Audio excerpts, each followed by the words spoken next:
welcome to Don't Be Bored and welcome to Best of the Month. This is the ongoing show where I invite creators on and we talk all about what we've enjoyed most in the last month.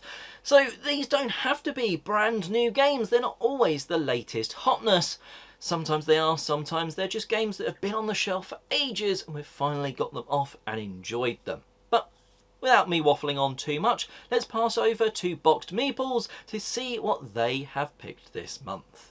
Now, I'm just bored of playing games with you, it seems. Oh, thanks.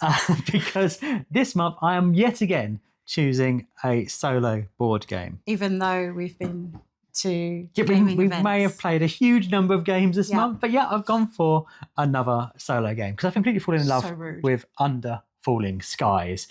Now, I'd heard about this game and I got it a while back. I got it in a kind of second-hand sale when I was at a Manchester Aircon and just put it on the shelf. I was distracted by other solo games. But while you've been working, I was like, what can I play? What's there that I haven't played? And I saw this. And I remember people talking so fondly about this. Oh, it's one of those games you always see at conventions in that sort of big, huge format that looks like, I don't know, like 4 times the size of an arcade game. Well, yeah, because I looked at my stats and it said I had played this before. So I must have played the giant version of it. But spending some time with this, I realised just how clever this all is. Now, it's one of those games where you are rolling dice and you think, oh, a 6, that's good. And you have to place your dice out on different columns, a bit like Space Invaders, where aliens are coming down in a straight line directly down towards you. If you get to the bottom, bad things happen. There's a mothership that's spawning more of these things. And you place your dice on each of the columns, but you can only place 1 dice on each of the columns. So when you get a 6, super duper, you can do a sync strength action. But the problem is that also means the alien is going to move down 6 steps. Ooh. So it really is this kind of logic problem of where do I place this good thing to get a bad effect? And it's very unusual in a game where 6 can be both fantastic and awful. As you're rolling the dice, the keen-eyed amongst you will have already noticed that their dice are different colours because there's 3 greys and 2 whites. Right. Once you place a white one, you have to re-roll all of the dice. So you can get rid of those bad dice, but you have to get rid of all of the dice. So you have to work out, okay, when am I going to place these to maximise my re-roll? Do I save it so I'm just re-rolling 1? Do I want to place it early to re-roll all of them? Where are you going to place them on the board? Are you going to focus on destroying the aliens? Are they in the right place? Are you going to actually just build up some shield? And I haven't even gone into the best thing about this game. Which is? Campaign mode. So on its surface, it looks like, okay, this will get a bit samey and boring. And to be honest, you can totally get this completely free online as a print and play, which only has that mode. But in this one, there's the campaigns. You're unlocking different scenarios, different places where the aliens are attacking right here in the box. And that just adds some longevity to it. But the core game, I was so hooked on. It's not one I've played yet. All I know about it was Space Invaders, the board game. Hear me shouting, I've rolled another 6. For me, this month we went up to the Hachette Games Day, which was great to see loads of the games that they have coming out this year. And one of those is actually sort of a reprint, a reimagination, a director's cut, some might say, of a previous game, Cyclades. And this version is the Legendary Edition. Very excited for it. It's one that's been on my wish list for, I think I can reliably say, years now. Yes, I think you can.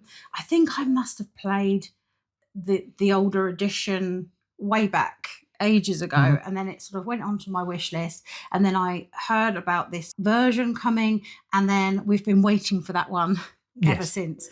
And I love the theme of Cyclades. I mean, I've sailed around the Cyclades quite a lot. But that kind of mythology and stuff, I think, is a really nice theme. And it's just so brilliant the way that everything is put together in this game, how it all sort of combines into each other. And I think every game would be so different. So we're calling it Director's Cut because it's kind of got the best bits of all of the expansions that have ever been made put into this one, cut out the fodder, and then adding in all the great stuff. It has an excellent bidding mechanic. where obviously you're going to have to work on where your income is coming in from the game. But at the beginning of every round, you're bidding as to what action you're going to be able to take from which god. And you're going to need to be able to take pretty much all of those actions at some point. Some of them, the kind of straightforward, just gain more income type actions, and some of them letting you do stuff that will move you towards win conditions. But because those actions cycle round, the timing of that is really important, which ties into that bidding mechanic. And if you're up in the top, you get to bid first, but then someone might outbid you, and then you can't rebid on that same track. You have to move somewhere else. And if you're hoping to go back to the track you started on, you want to hope someone else is going to outbid you again so you can hop back over there if you've, of course, got the cash to be able to do that. So vying for actions, maybe playing into trying to make people think you're doing something. I think there's the kind of perfect amount of hidden information in this. You don't know what other people have to bid. You don't know even, how close they are to achieving, building the big cities out. Are they on the cusp of doing that?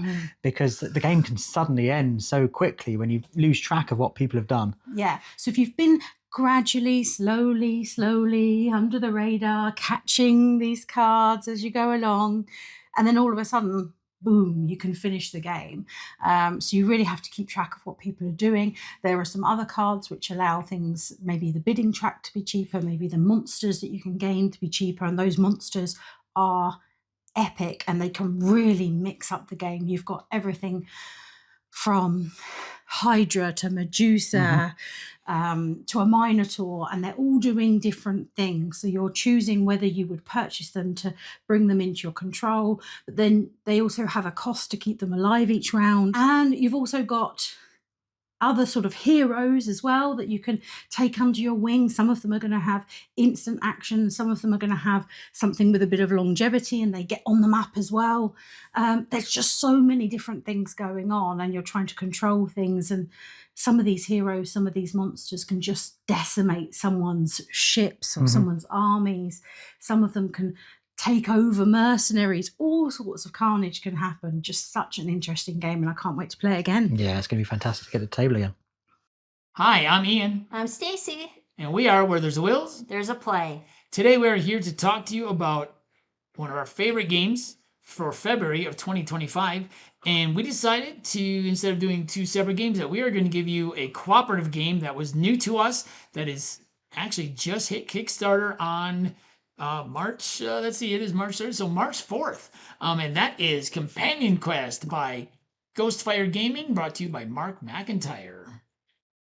Companion Quest is a game where you are a gnome and you and your companion are chasing Gugu, who is opening portals across the land, causing all kinds of chaos. Yeah, so in Companion Quest, you are going to be going through different quests, dice rolling, which each dice represents a different resource or something it is. And you are dice rolling, you're going through different quests. You are avoiding challenges or getting rid of challenges, all while you are chasing Gugu before he opens the last portal. You can gain new companions. I really like the dice rolling in this aspect of this, but I really like the challenges and also the companions and how the companions can synergize with each other to give you some really amazing combos. Like, so you'll roll a dice, and when you play a dice, you can activate your companion. You can get them from rest to being active, and then you can do things, and then you'll be like, oh, I'm going to use this companion to do this, and I can, oh wait, now I can use this companion, oh wait, now I can use this companion. So there are some great combos in this game. It is a, I mean, there are different levels of play. The level we played was a pretty cozy game overall, but still at the same time, I don't know how this is possible. It is a cozy game, but it also can get very stressful. So if that makes sense to you. So this is a fun game we really enjoy, and that is Companion Quest by Ghostfire Gaming. And like I said, it just hit Kickstarter on the 4th. So whatever day this is posted, March 4th. So check it out. Once again, we've been Where There's Wills. There's a play. We'll see you next time. At the table. Hi, I'm Barb, MeeplePhD, and my favorite play for February 2025 is Life in the Amazonia. This was a Kickstarter that delivered, I don't know, a couple of years ago, and we got it back to the table this month, and I just love this game. It's a bag builder, which is one of my favorite mechanisms. It is an animal-themed game, one of my favorite themes, and there are a lot of ways to score points, another thing that I love in a game. So all of this comes together for me to be an amazing package. So what players are doing is they are building up this habitat in front of themselves that will have, tiles that represent the land. You're going to have three-dimensional trees that you're putting out, and aquatic flowers you're putting in the water, and of course, a whole bunch of animals. Each of the animals is going to score a little bit differently. And in the box, each animal has 4 different ways to score. So you will pick one set of scoring for the game, and then try and synergize how you're playing your animals with how they're going to score with each other. One of the really cool things that I like about this one is that from the beginning, you are able to store 1 chip from one turn to the next. So if you, pull your 5 chips and you take your turn and you have 1 left over that's just not what you needed that round, or you're trying to save up for, I need 4 fruit to get this specific animal, you can save one of your chips, discard everything at the end of your turn except for that one, and you still draw 5 chips at the beginning of your turn so that you now have 6 chips. And in fact, you can beef up that storage a little bit so you can get up to, I think, 3 that you're storing from turn to turn.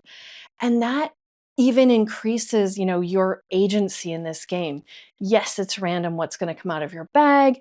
Of course, you're crafting your bag in such a way that you're going to, have the things you need going forward, but you don't always get the thing you want to come out of your bag. But with this mechanism, you can, have more choices and make sure that, oh, I need those fruit.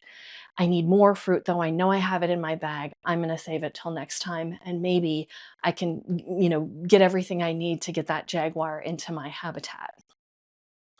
So that is one of the things I really like about this game. I also love how photogenic it is. Because of those 3-dimensional pieces, because of these amazing animal pieces, the end of the game, you just look at what you've built and you feel accomplished. At least I do. And I always have to pull out my camera and try and get the best picture I can to show all of those 3D elements. So that is my pick for February. I hope you've had a great month gaming, and I will see you next time. As often, I'm going to do a little bit of a curveball, and it's because actually the game I've enjoyed playing most this month is not something in my collection, nor is it something I've been able to play physically, just because none of the people that I play games with actually own this game, though I think I'm going to have to change that soon. And it's because I've been absolutely adoring Forest Shuffle on Board Game Arena. I have been playing countless games of this, and it's just a stunning little card game. There's some bits which I'm on the fence about, but I love the little combos that you build up over time. In this game, you are often using cards not only to play them, but sometimes also as the resource to play them. So let's say this tree, it costs 2 cards to play. It's going to maybe score you some points, maybe give you another turn, but more importantly, give you somewhere to play animals and vegetation and stuff onto. So you play that card and have to pay 2 other cards into the clearing in the middle. That's a market that anyone can grab cards from if they choose to instead be drawing cards instead of playing. But now you have a tree down.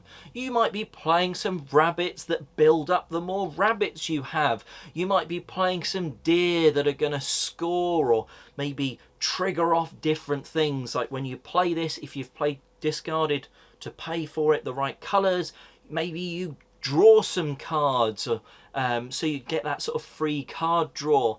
You get other stuff like bats, which, well, 1 bat on its own is not going to do you much, but if you've got 3 different bat symbols, now they're scoring you, and loads of different little ways to weave combos and stuff like that.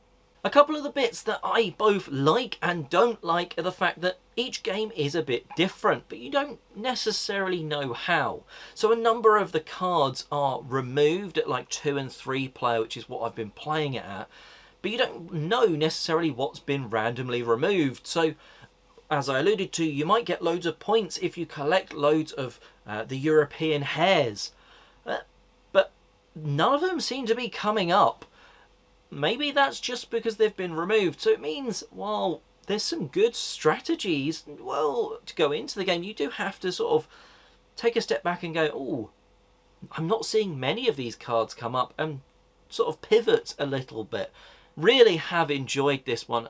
I can recommend it certainly from the board game arena implementation side of things. Go and play it on that, but I'm definitely going to be looking to add this one to my collection at some point soon. And well, that wraps us up. I'd just like to say thanks to the creators that joined me on today's show. Links will be in the description box downstairs, so you can go check their channels out. And while you're going down to the description, go a little bit further and plop in the comment section below what you would have picked. What would your best of the month been? And well, until next month, have a brilliant month gaming.